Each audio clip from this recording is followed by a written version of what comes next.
오늘 하나님 말씀은 창세기 18장 1절부터 8절까지입니다. 여호와께서 마므레 상수리 숲을 근처에서 아브라함에게 나타나시니라. 오정쯤에 그가 장막문에 앉았다가 눈을 들어본즉 사람 셋이 맞은편에 섰는지라. 그가 그들을 보자고 장막문에서 달려나가 영접하며 몸을 땅에 굽혀 가로되 내 주여, 내가 주께 은혜를 입어 싸우면 원컨대 종을 떠나 지나가지 마옵시고 물을 조금 가져오게 하사 당신들의 발을 씻으시고 나무 아래 쉬소서. 내가 떡을 조금 가져오리니 당신들의 마음을 쾌활케 하신 후에 지나가소서.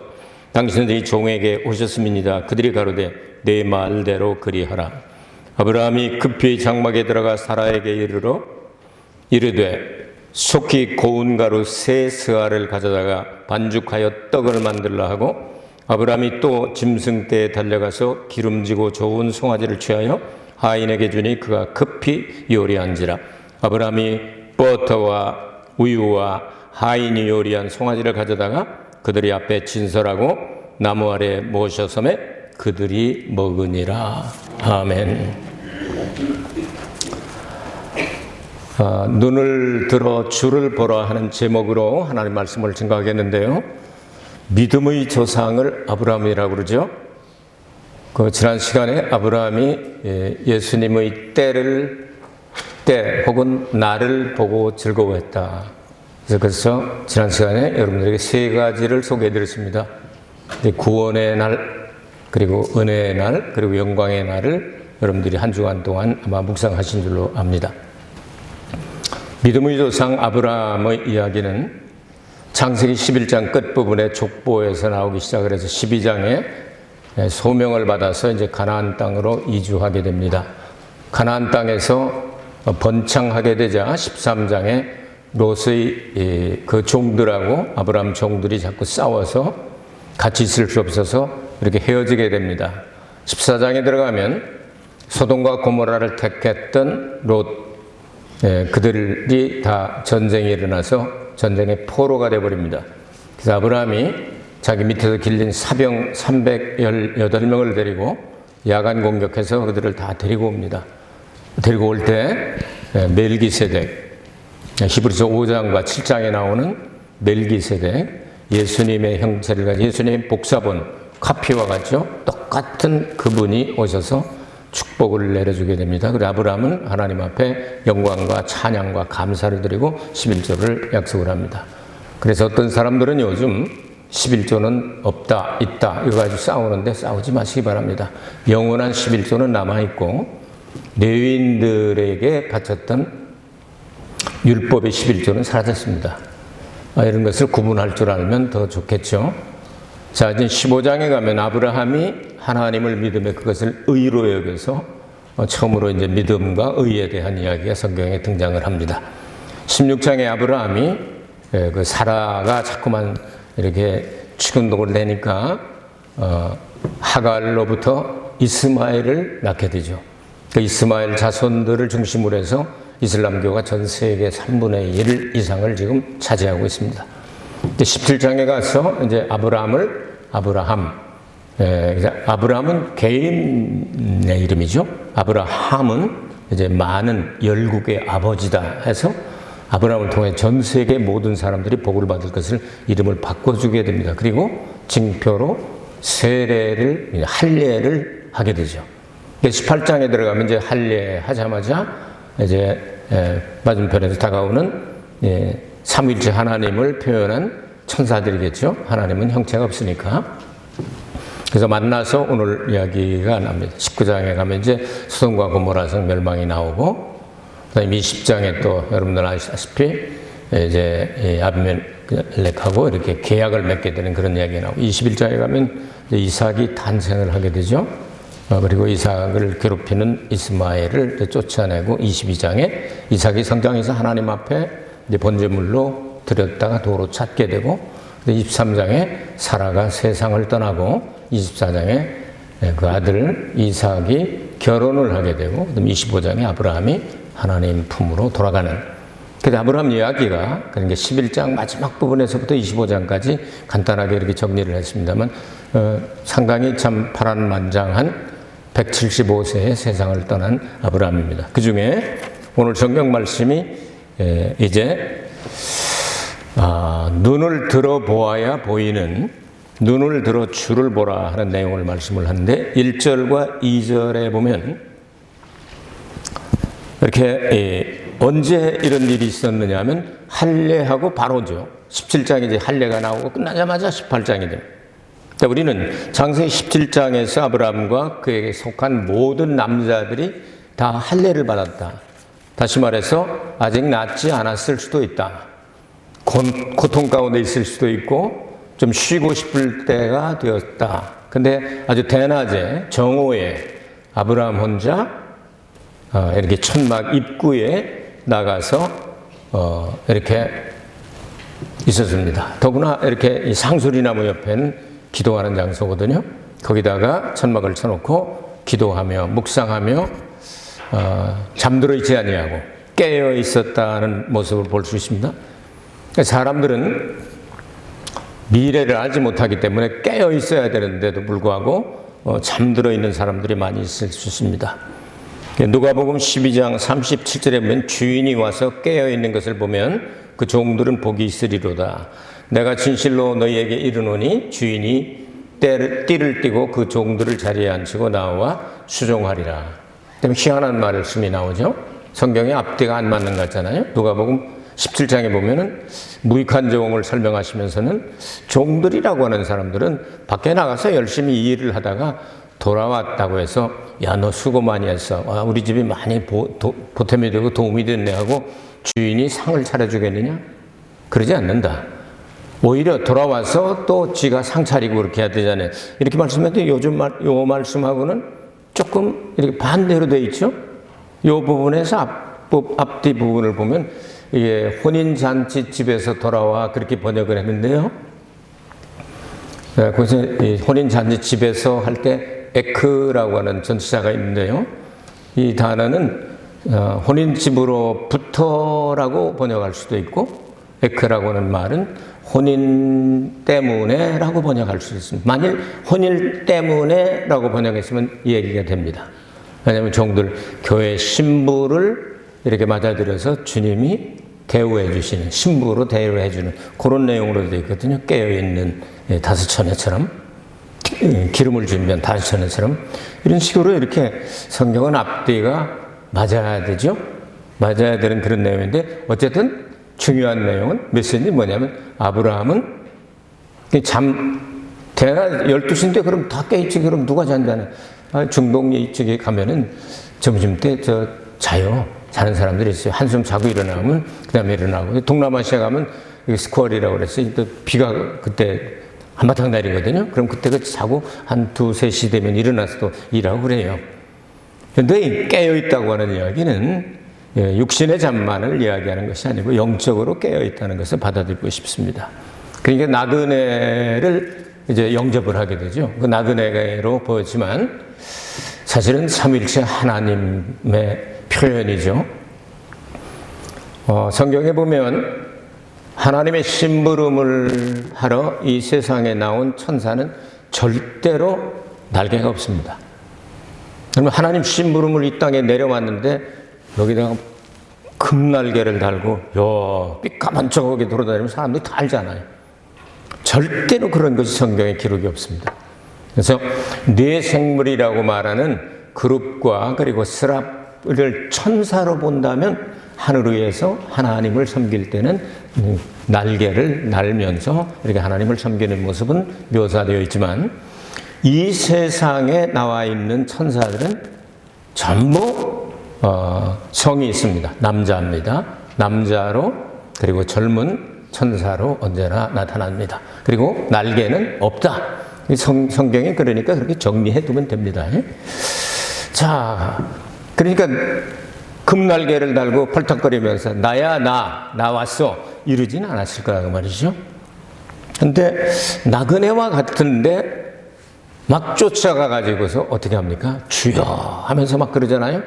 그러니까 아브라함은 참 이런 자세를 가지고 나그네를 영접하고 했던 것 같아요. 초대교회도 이 교훈을 주시게 되는데 이 사건을 히브리서 13장 1절과 2절에 보면 이렇게 열심히 나그네를 대접하다가 부지 중에 알지 못하는 사이에 천사를 대접한 사람들이 있다. 이렇게 기록을 하고 있거든요. 이건 쉬운 일이 아닙니다. 아무도 모르는 사람인데 이렇게 이런 마음을 정말 믿음을 가지고 위험하거든요, 사실. 모르는 사람을 막 이렇게 영접했다가 사건이 일어날 수도 있잖아요. 더구나 초대교회는 예수 믿는 사람들을 이렇게 그 비밀이 탄로가 되면 전부 다 순교를 당하는 그런 시절이었잖아요.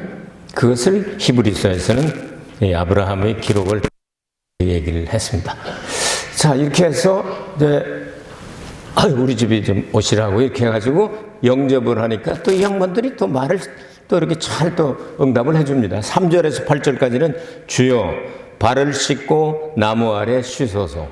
근데 하나님은 사실 우리가 그렇게 발 씻고 그다음에 뭐 피곤해서 쉬고 그런 분이 아니잖아요. 근데도 나그네 모습으로 왔으니까 못 이기는 척하고 이렇게 응답을 해줍니다. 그래서 발도 씻어줬겠죠. 그 다음에 나무 아래서 쉬게 했겠죠.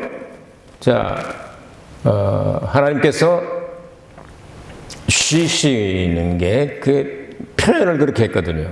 이사야 62장 6절에서 7절을 보면 하나님께서 계획하신 그 모든 것들이 회복될 때까지 하나님을 쉬지 못하시게 하라. 그런 내용이 있어요. 하나님 쉬지 않게 하는 것이 무엇일까요? 우리가 기도한다든지 간구한다든지 하면 하나님은 그 듣고 응답을 하시려니까 아마 쉬지 않으실 거예요. 하나님은 천지를 회복시키고 창조하시고 회복시키고 난 다음에 6일 만에 다 모든 것들을 다 회복시켜 버리죠. 네, 회복돼서 완성하고 난 다음에 제7일을 안식일로 삼고 거룩한 날로 삼고 그래서 아담과 함께 안식을 누리게 되죠. 이런 의미에서 아마 생각을 하면 좋겠습니다. 창조하시고 하나님께서 이렇게 만드시고 하나님 보시기에 좋았다고 해서 감상하는 시간도 가지시고 하는 것처럼 그렇게 생각했으면 좋겠습니다. 그래서 그분들이 둘은 천사라고 성경 기록을 하고 있거든요. 하나는 주라고 나오는데 주, 오실 예수 그리스도 예표가 되는 천사겠죠. 그래서 둘은 이제 소돔과 고모라라고 남아서 말씀을 나오게 되는데요. 생각하게 되면 하나님께서 다 아시지만 우리들을 이렇게 신방하고 싶으실 때가 있으신가 봐요. 그렇지 않겠어요? 여러분 신방하면 무엇 때문에 하겠느냐? 교제하려고 그러는 거거든요. 그래서 식사 좀 조금 하고 가시라고 하는데 우린 떡으로 번역했는데 저쪽에 가면 이제 빵이죠. 이제 빵 이제 밀가루 막 해가지고 했는데 이게 식사도 보통 식사가 아니고 아주 그냥 완전히 넘치는 뷔페 이상 가는 엄청난 양의 식사거든요. 이 밀가루 세스와라고 그랬으니까 밀가루 한 포대 이상 될 것 같아요. 다윗이 600명을 거느리고 도망 생활을 할 때 한 끼 식사가 5스와였거든요. 600명분. 세스하니까 200~300명분 되잖아요. 그 엄청난 양을 이렇게 만들고 그다음에 소 한 마리 잡았죠. 소 한 마리 잡아가지고 즉석에서 이렇게 스테이크 아니면 불고기를 만들어 그걸 여호와 주라고 하는 분도 같이 잡수셨다고 사람들이 그래서 미국 사람들이 농담을 해요. 하나님이 뭘 제일 잘 잡수시냐면 소불고기를 제일 잘 잡수신다 이렇게 농담들 하고 하는데요. 어쨌든 이 소고기 요리한 거를 잡수셨다. 아브라함의 집이 부자도 부자였지만 참 재미있는 사건 아니겠어요? 하나님이 우리에게 오시면 영원히 부족함이 하나도 없는 분이다. 모자라면 하나님은 생각하시면 그냥 창조가 되니까 그분이 하나님입니다.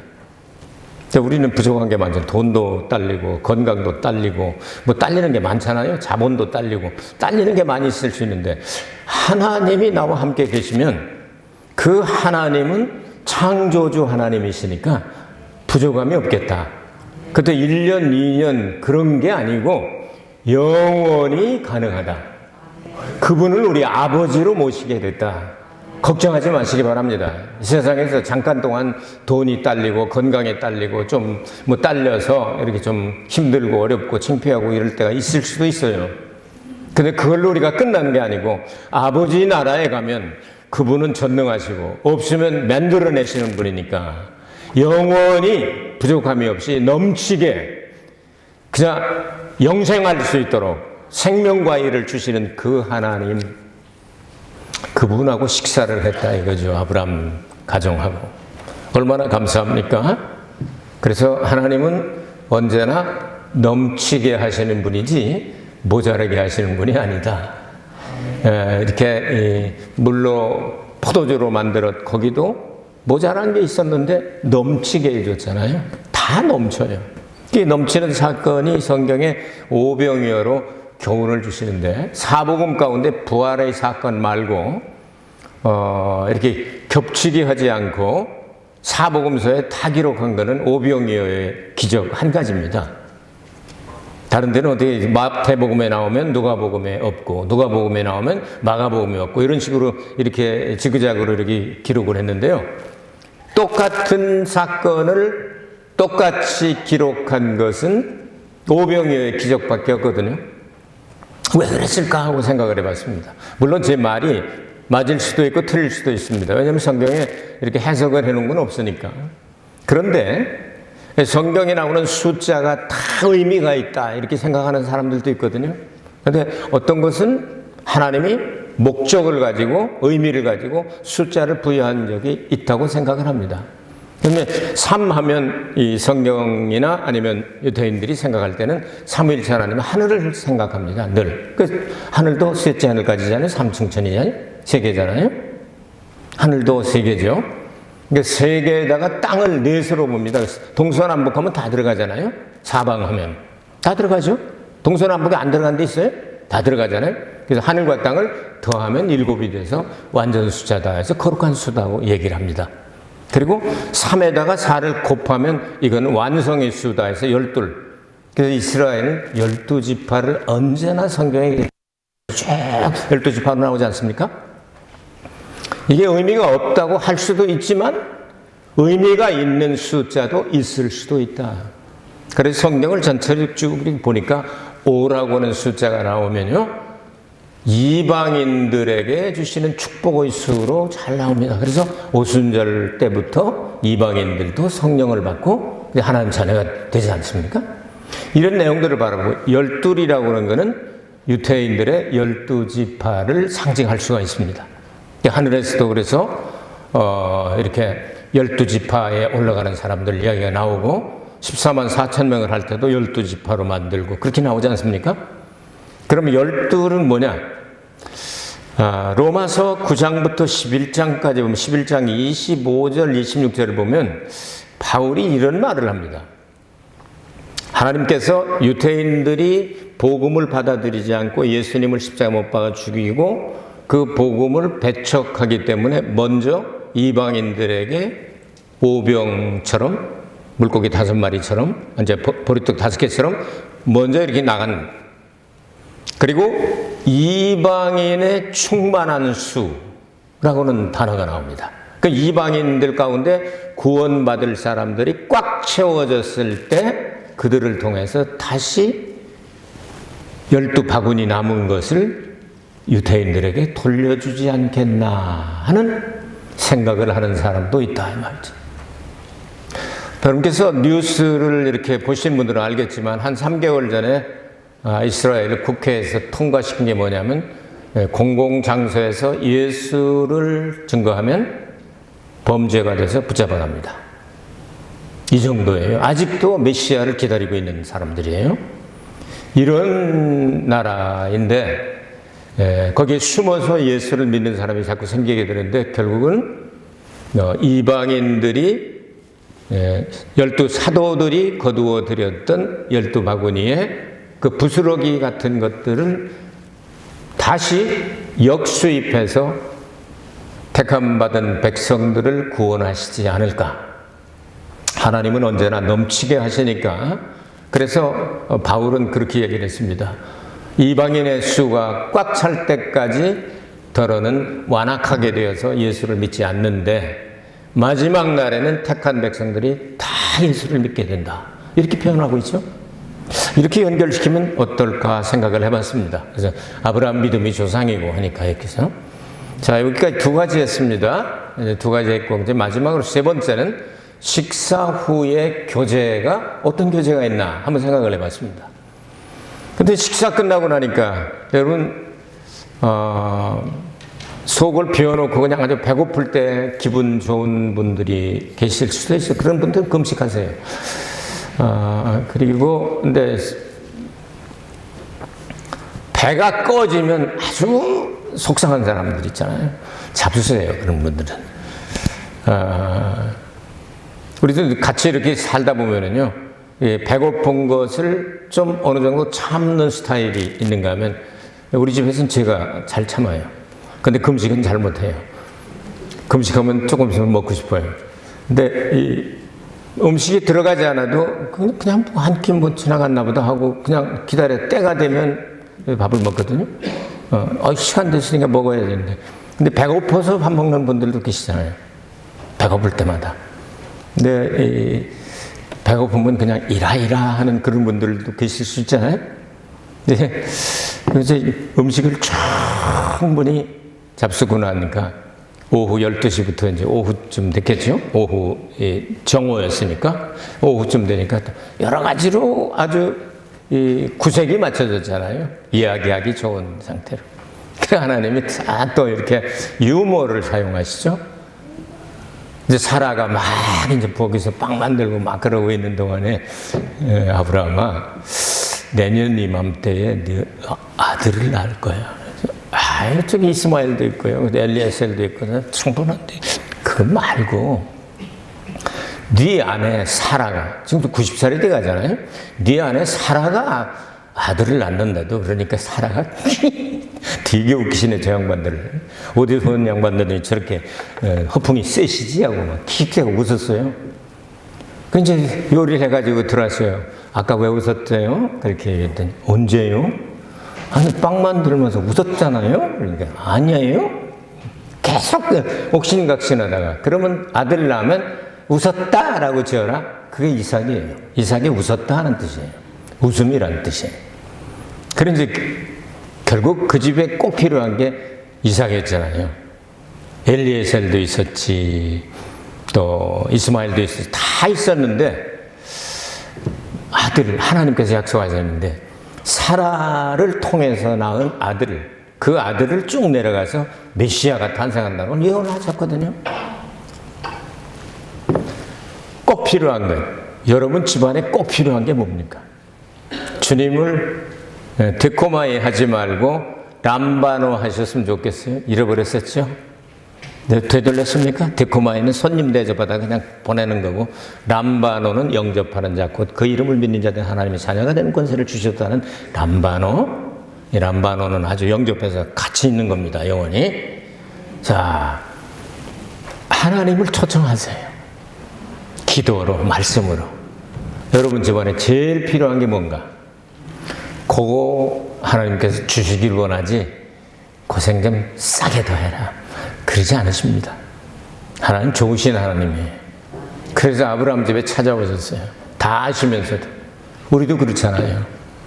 아주 귀여운 아이가 나면 이렇게 동영상 보내는 거 보는 것도 즐거운 일이지만 가서 만져주고 싶잖아요. 이렇게 성장했구나. 아이고 너 말 시작했네. 엎치더니 기었네. 섰네. 말했네. 야, 너 그렇게 됐구나. 그러고 보고 싶은 거 아니겠어요? 하나님도 우리의 신앙 성장하는 모습을 보시고 싶어 한다 말이죠. 그래서 그걸 보여드리세요. 그래서 이야기를 끝나고 이제 자, 그럼 내가 약속을 이제 이렇게 했으니까 나 간다 하고 천사들을 딱 보내는 소돔과 고모라를 멸망시키러 간다고 딱 가르쳐 주시는 거예요. 그 얘기는 붙잡으라는 얘기거든요. 근데 주 여호와 하나님은 거기서 딱 계시고 주여 거기에 50명의 의인이 있으면 어떻게 하시겠습니까? 멸망 안 시키지. 내 주여 노하지 마시옵소서. 한 번 더 얘기합니다. 45인이면 어떻게 하겠습니까? 멸망 안 시키고 말고 내 주여 노하지 마옵소서. 40명이면 어떻겠습니까? 안 하지. 30명이면 어떻게 되겠습니까? 멸망 안 시키지. 20명이면 어떻게 되겠습니까? 안 시키고. 10명이면 어떻겠습니까? 설마 롯 집안 식구들하고 해서 한 두서너 명만 전도하면 10명은 됐겠죠. 10명이면 어떻겠습니까? 그렇게 얘기를 했더니 10명만 있어도 내가 멸망 안 시키지. 텄구나. 롯이 3명도 전도를 못했나 보네. 이렇게 생각할 수도 있죠.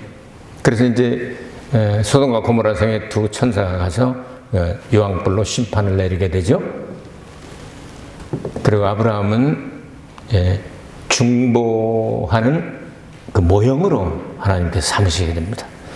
자, 성경에 보면 에스겔서에도 그런 말씀이 나오는데요.